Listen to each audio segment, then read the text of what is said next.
I would assume after that last lecture, everybody's a little bit stressed. So we're going to talk a little bit about stress. I want to just give you a little information about me. I have been in the health and wellness field for a long time. I trained as an emergency physician.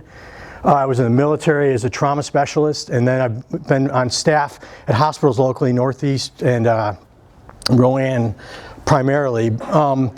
And I had an epiphany about a decade ago. And you know, when I trained in emergency medicine, I was in Boston in the middle of the crack wars, and what we saw was, you know, rampant street violence and shootings and stabbings and all kinds of interpersonal violence. And then I was active duty in the military for a number of years as a trauma specialist, and again saw a lot of stuff.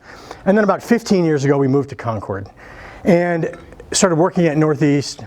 And you know, what I started noticing was that more and more of what we were taking care of were not really acute emergencies. They were the result of chronic medical problems. And many times I could walk into the room and say, you know, had this person made some different decisions a decade ago or 5 years ago or 3 years ago, we wouldn't be here.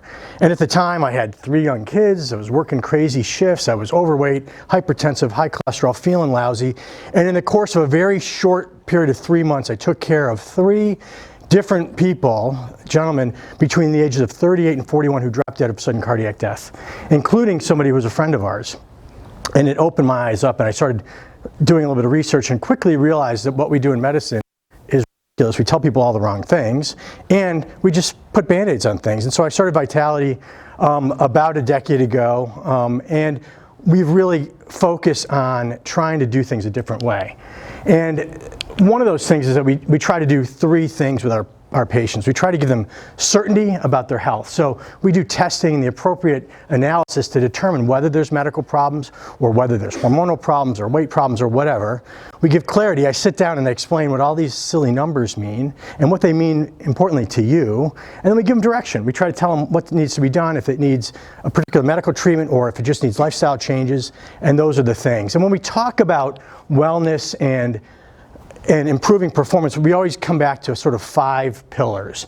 And those 5 pillars are nutrition, stress, sleep, exercise, and hormones. And today, we're going to talk about stress, but these things are all interrelated, and we're going to talk about some things in periphery. And I'm going to try to keep this relatively short because I do a lot of talking, a lot of lecturing, and I find that people don't really want to hear me talk. They really want their questions answered. So we'll open it up at the end for some questions. So stress, we have a stress problem. You know, we're stressed out. We don't sleep. We're bombarded with all these tasks. And now, you know, we've got these little devices beeping at us, and, you know, it's driving us crazy. And, you know, luckily I'm talking to a group that doesn't really have any stress in the workplace.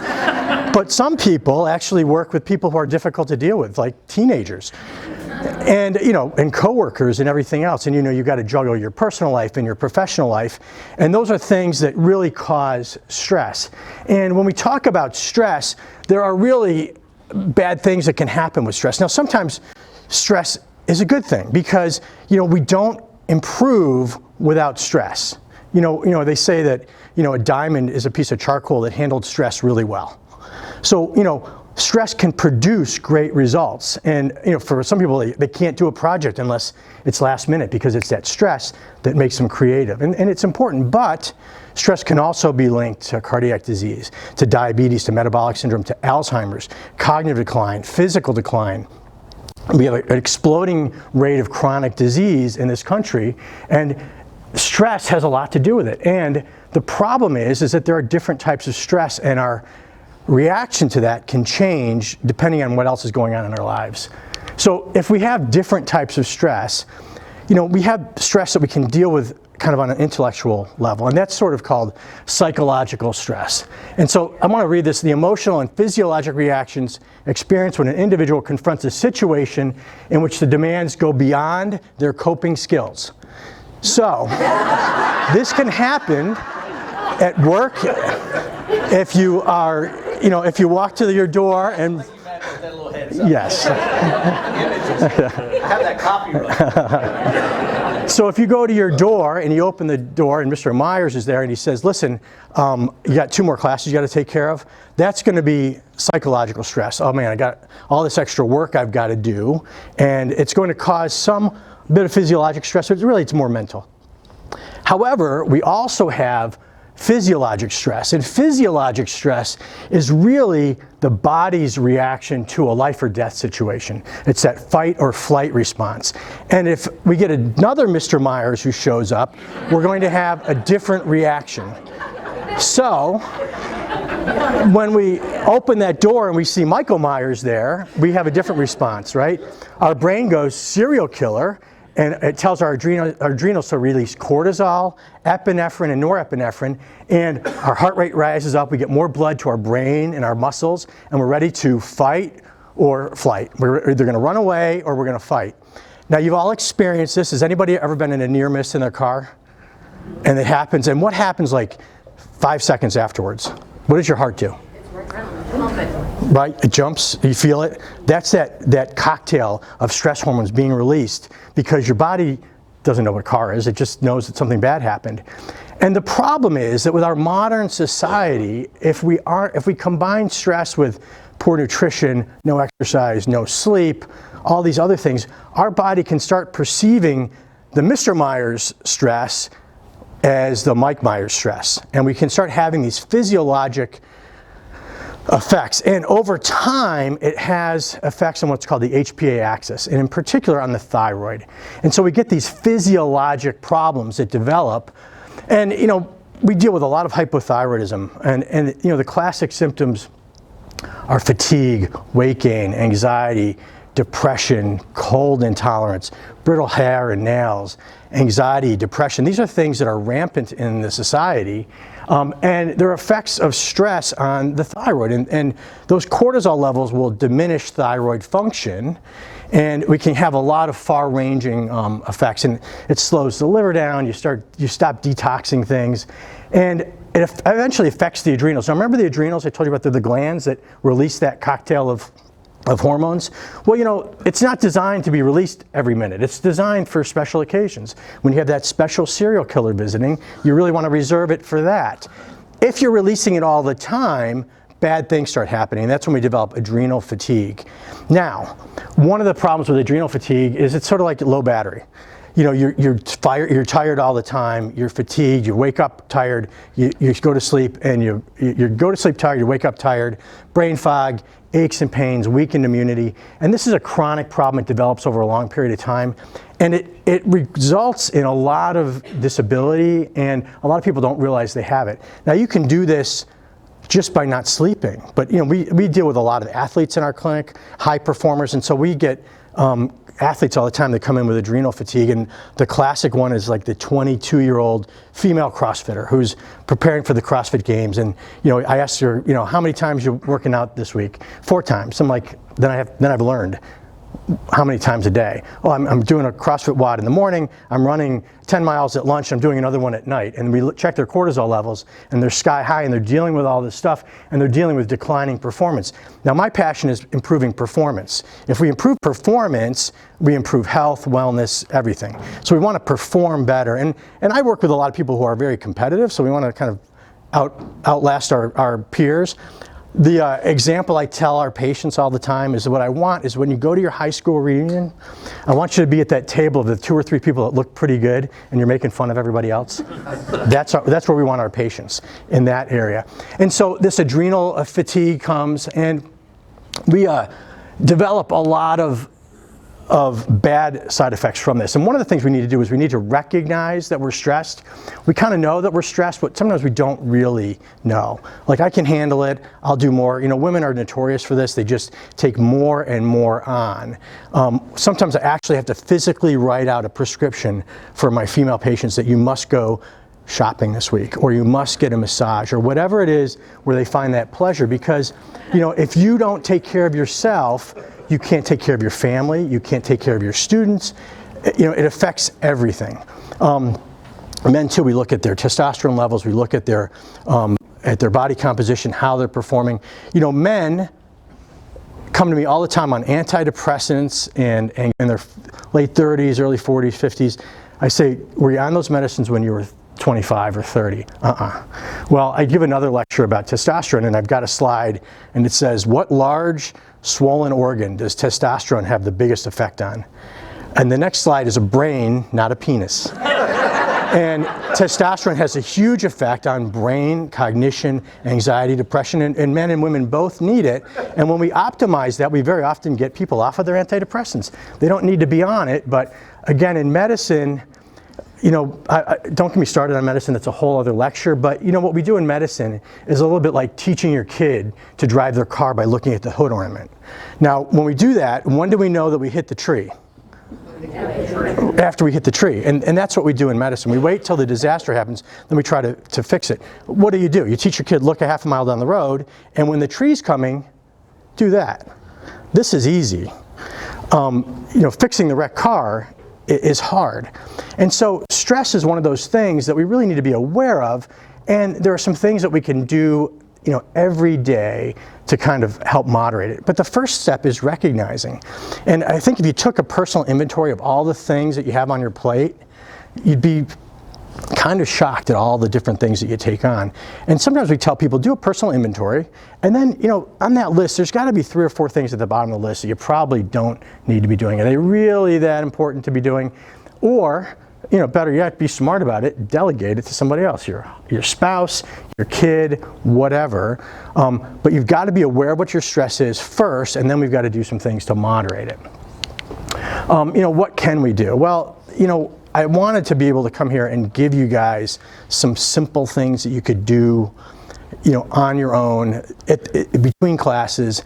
And we've also got a bunch of stuff in the back. We've got some aromatherapy and some mindfulness exercises. We've got some a number of things in the back and other organizations as well that are out there to kind of give you a little few things to do. But I wanted to kind of give you a couple things that you could do on your own between classes or whatever.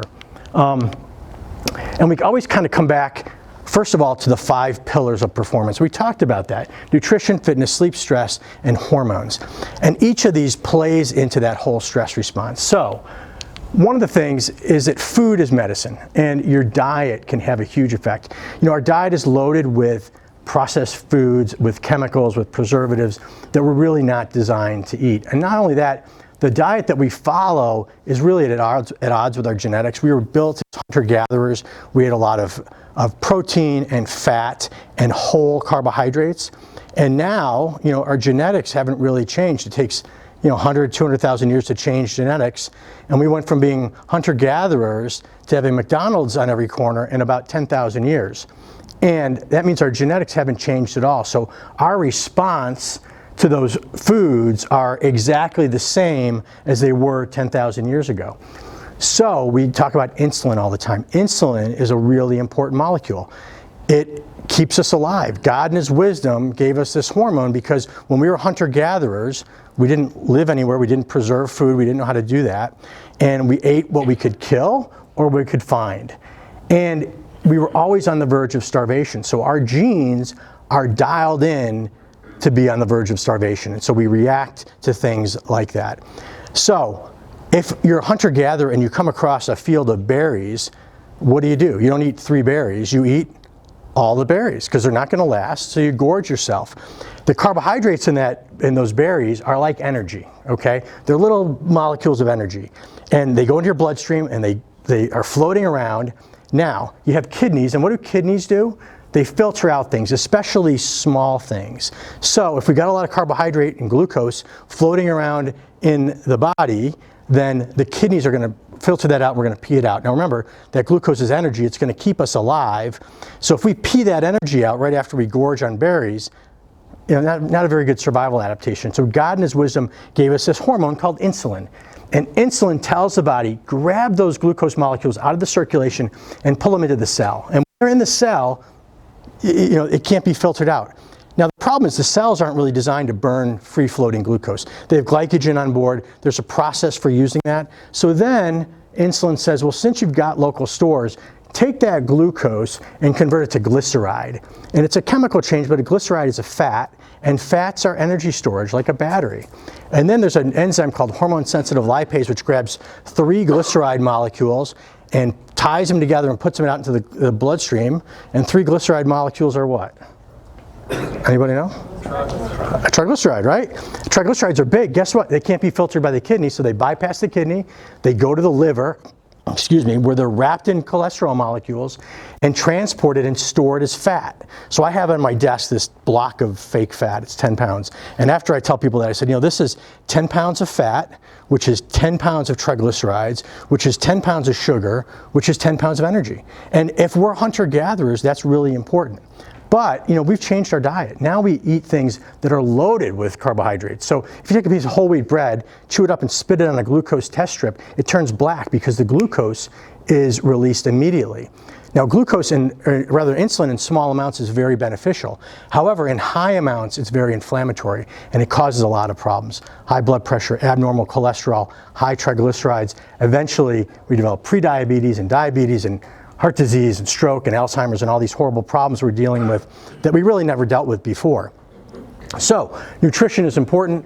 If we eat in a way that's physiologic, we're going to reduce oxidative stress, we're going to reduce free radicals, we're going to feel better, and so we've got to get good fuel. So nutrition is one of them. Fitness is another one. Fitness increases endorphins, it makes us feel good. It's great because it keeps the cardiovascular system healthy. It's horrible for losing weight, honestly. I'm board certified in obesity medicine. We do a ton of weight loss. You're not going to lose weight exercising. Six packs are created at the table, not the gym. Now the gym can help, but you're not going to, get all these people. I work out all the time, blah, blah. Yeah, you can't just do one thing. If you want to make big changes in your life, you don't make a big change. Even in the emergency department, when somebody comes in with a knife stuck in their back, there's always more than that. That guy was a jerk and somebody stabbed him and he's got a personality disorder, which led to, so it wasn't just the knife, and we know what we tell our patients is small changes in multiple areas over time equals success, and consistency is really important. The other thing is sleep. It lowers cortisol levels. There's a cleaning process that goes on during sleep. And one of the things sleep does is it sort of flushes out all the junk from the day. So if you're sitting at your desk and you knock your pencil onto the ground and you bend over and pick it up, is that memory important to your life? No. You don't remember it. Why? Because at night, when you go to sleep, your brain flushes out all that junk. So those non-essential memories are cleaned out, oxidative stress is taken care of, brain is regenerated, and sleep is really, really important. And luckily in my line of work, nobody ever has any sleep problems. Yeah, you're right. Nobody sleeps well. And again, devices and things like that. We talk a lot about sleep hygiene and what to do around sleep. A lot of times people get put on medicine. Well, I hate medicine for sleep because if you take medicine for sleep, guess what? You can't sleep without the medicine. There are much better ways to do it. One really simple tip I'll give you guys right now, blue light. So, when we're hunter-gatherers, when did we wake up? When the sun came up, right? And when did we go to sleep? Why? Well, it turns out that we have a hormone called melatonin that stimulates us to get into the deep, restful phases of sleep. And when we get exposed to full spectrum light in the morning, especially those blue wavelengths, melatonin gets turned off and we wake up. In the evening, how it gets kind of golden colored? That's the loss of blue wavelengths. And so blue goes away, melatonin starts to get released, and then it peaks and we fall asleep. Now, if we expose ourselves to full spectrum light in the evening, we stop that process and it can mess with our sleep. So guess where we get full spectrum light from? Right? Screens. And, television screens, computer screens, laptops, iPads, phones. Now, if I put, this is a pretty big screen. How much screen taking up right now? Not really that much. You see a lot of stuff around it. So the exposure to blue light is relatively small. Now, if you're sitting at your desk at the computer, it's more. If you're at your laptop, it's more. If you're on your iPad, it's more. And if you're on your phone, it's more. And so there's a setting for both Android and for iPhones called night mode. And what night mode does is it will turn off the blue wavelengths of light at a certain time. You can set it for a specific time, or you can set it dusk to dawn. So that little trick alone can really improve your sleep. We do lots and lots of other things as well with sleep. You know, what can we do today or Monday when you guys come back to class? I wanted to give you 5 little tips. You know, guided imagery is one. So you're sitting at your desk beside, between classes, you're stressed out, who knows what's going on, nobody's listening to you. You know, Mr. Myers is on your case about something. So what I want you to do is close your eyes and just go on a little mini vacation in your mind. Find some place that you like, be it the beach, the mountains, and just spend a little bit of time there just for a few minutes. Those little activities actually have been clinically shown to lower cortisol levels, to lower inflammatory markers, and to improve sense of well-being. So guided imagery.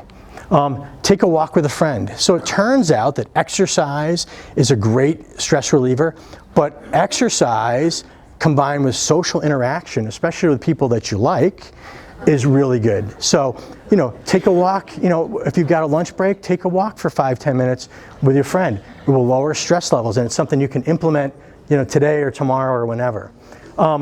Hugs, free hugs. Hugs release a hormone called oxytocin. Oxytocin is the cuddle hormone. It's released with breastfeeding. It helps bond mother and baby.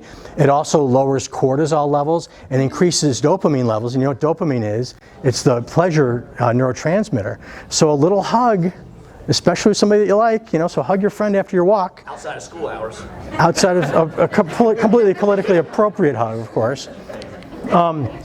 Aromatherapy, you can put a diffuser on your desk. I think we have some aromatherapy in the back, right? So we've got a little chance if you guys want to take a little, we've got a dark corner with some aromatherapy going on and some nice music, so you can do that just for a couple minutes. But aromatherapy, especially lavender, is very relaxing, but there's some good science behind that. And play, we don't play. We've got so much stuff going on. We don't play. We've got to rediscover our inner child. And, I'm not talking about playing on your phone. I'm talking about actually getting out and moving and doing something that you love. And I think when we have people do those personal inventories, the next question I usually ask is, what is your perfect day? And I can't tell you how many times the things that are in that perfect day are not on the personal inventory list. It's not a priority, and those things are incredibly important. You've got to look after yourself. We talked about this before. If you don't take care of yourself, you can't take care of anybody else. And chronic disease is killing us as a country. And there's a great, if you guys friend me on Facebook, I posted an article about how we have the worst patients in the world because what we want is an instant fix. And there is no such thing. And we've got to take command of our own health and wellness because nobody's going to do it for you. If you come to the emergency department, I will do my best to not let you die, but I'm probably not going to solve all the issues in your life in a 2-hour emergency department visit.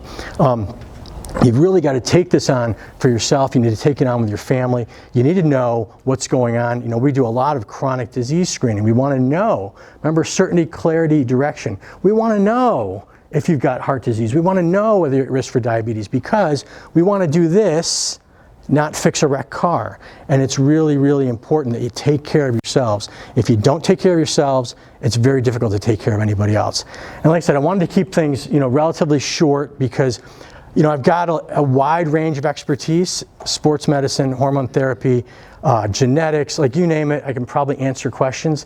And so I always find it useful to go ahead and open up the floor. It doesn't have to be about stress, it can be about anything. And I'll be around afterwards if you've got some private question for me, I'll stick around. So does anybody have any questions?